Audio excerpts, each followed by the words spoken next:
안녕하세요. 오늘은 사이버 보안, 특히 칼리 리눅스 사용자분들을 위한 거죠.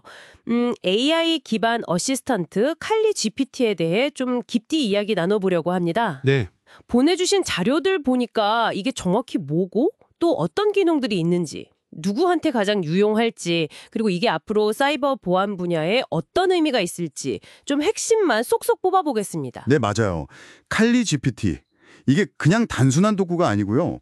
뭐랄까, 사이버 보안 작업 방식을 아예 바꿀 수도 있는 그런 잠재력이 있다. 이렇게 보고 있거든요. 오, 마에스트로의 마법 지팡이 뭐 이런 말까지 나올 정도니까요. 마법 지팡이요? 흥미로운데요? 네, 그 GPT-4 아키텍처 기반이라서 언어 처리 능력이 아주 강력하고요. 칼리 리눅스의 그 복잡한 도구들 있잖아요. 네네. 그거랑 아주 매끄럽게 연동되도록 설계됐어요. 아하, 그럼 그 기능들 조금 더 자세히 들여다볼까요? 그 대화형 학습 모듈이라는 거, 이게 꼭 1대1 태터 같다고 하던데요. 맞습니다. 예를 들어 메타스플로잇이나 엠맵 같은 거 처음 쓰려면 좀 어렵잖아요. 그렇죠. 저도 처음엔 좀 헤맸죠. 네. 그런 도구 사용법을 이제 단계별로 차근차근 알려주니까 확실히 초보자분들께는 정말 유용할 거예요. 근데요, 이렇게 너무 쉽게 배우면 뭐랄까, 그 기본적인 원리 같은 건 좀 놓치고 그냥 기능만 쓰는데 익숙해질 수도 있지 않을까요? 아, 네. 그거 아주 좋은 지적이세요.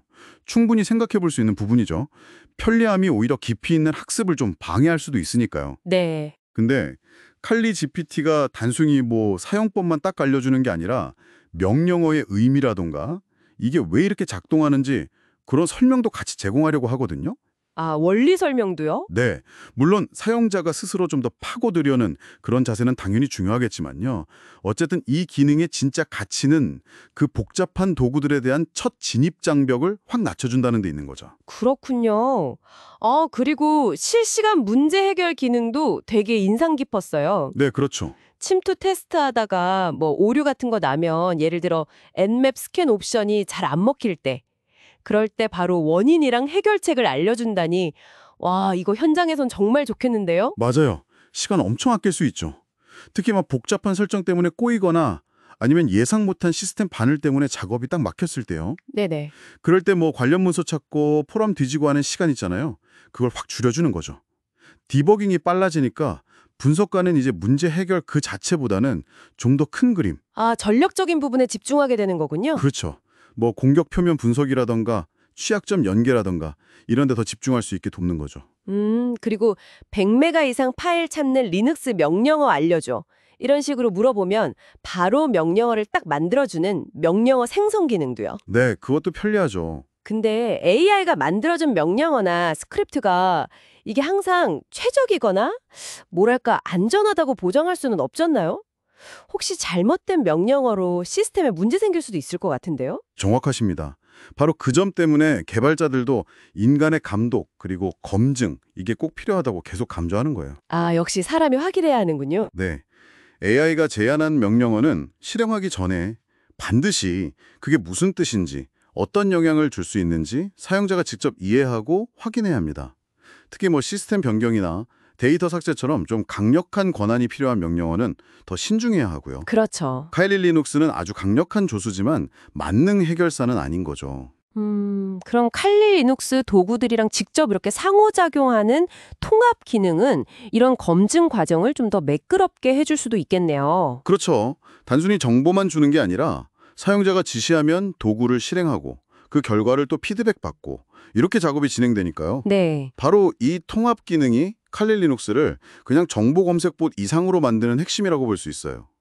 예를 들면 뭐 초기 정찰 단계에서 여러 도구를 막 연계해서 사용하는 시나리오 있잖아요. 네, 있죠. 그런 걸 자동화한다거나 아니면 발견된 취약점에 대해서 초기 분석 보고서 초안을 막 작성하게 시킬 수도 있고요. 와, 보고서 초안까지요? 네, 그러니까 숙련된 전문가한테는 반복 작업을 줄여서 분석의 깊이를 더할 시간을 벌어주고 초심자한테는 실제 작업 흐름을 좀 경험하게 해주는 그런 효과가 있는 거죠. 그렇군요. 그럼 이 도구가 구체적으로 어떤 사람들한테 가장 큰 도움이 될까요? 아까 초보자나 학생들한테는 디지털 멘토가 되고 전문가한테는 생산성을 높여준다고 하셨는데 좀 더 들어가 볼 부분이 있을까요? 네, 그러니까 초보자들한테는 그 복잡한 개념들을 쉽게 풀어서 설명해주고 또 직접 해볼 기회를 주니까 학습 곡선이 훨씬 완만해지겠죠. 네. 교육 현장에서는 실제랑 비슷한 환경에서 안전하게 기술을 연습할 기회를 제공하고요.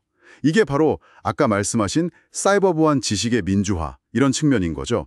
고급 기술에 대한 접근성을 높이는 거예요. 아, 접근성 향상. 네. 반면에 숙련된 전문가는 단순히 시간 절약 그 이상이에요. AI의 분석 능력을 활용해서 어쩌면 사람이 못 칠 수 있는 그런 패턴을 발견한다거나 더 창의적인 공격 방법을 찾는 데 도움을 받을 수도 있어요. 일종의 증강지능처럼 활용하는 거죠. 증강지능. 아, 그 표현이 확 와닿네요. 네. 결국 정리해보면 칼리GPT는 이 칼리 리눅스 생태계 안에서 학습, 문제 해결, 자동화, 통합 이런 걸 다 지원하면서 정말 초심자부터 전문가까지 모든 수준의 사용자에게 각기 다른 방식으로 도움을 주는 아주 강력한 AI 동반자다 이렇게 볼 수 있겠네요. 맞습니다. 핵심은 결국 효율성 증대랑 지식 접근성 향상이죠. 사이버 보안 작업 방식을 정말 혁신할 수 있는 큰 잠재력을 가졌어요. 하지만 동시에 이 기술의 한계를 명확히 알고 좀 비판적으로 사용하는 자세가 무엇보다 중요합니다. 네, 그게 중요하겠군요. 네, AI가 그냥 이 길로 가세요 한다고 무조건 따르는 게 아니라 왜 그 길을 제안하는지 이해하고 최종 판단은 결국 인간 전문가가 내려야 한다는 거죠. 네, 명심해야겠네요. 마지막으로 이런 질문을 한번 던져보고 싶어요. 칼리GPT 같은 AI 도구가 점점 더 정교해지고 작업 자동화 범위가 계속 넓어진다면요? 네, 그럼 미래 사이버 보안 전문가에게는 과연 어떤 역량이 지금보다 더 중요해질까요? 기술적인 실행 능력의 상당 부분을 AI에게 맡길 수 있다면 우리 인간 전문가는 어디에 더 집중해야 할까요? 뭐 예를 들면 AI가 따라하기 어려운 그런 전략적인 사고라던가 아주 복잡한 문제 해결 능력 아니면 윤리적인 판단 같은 부분들 이런 게 더 중요해지지 않을까 한번 생각해 보시면 어떨까 싶습니다.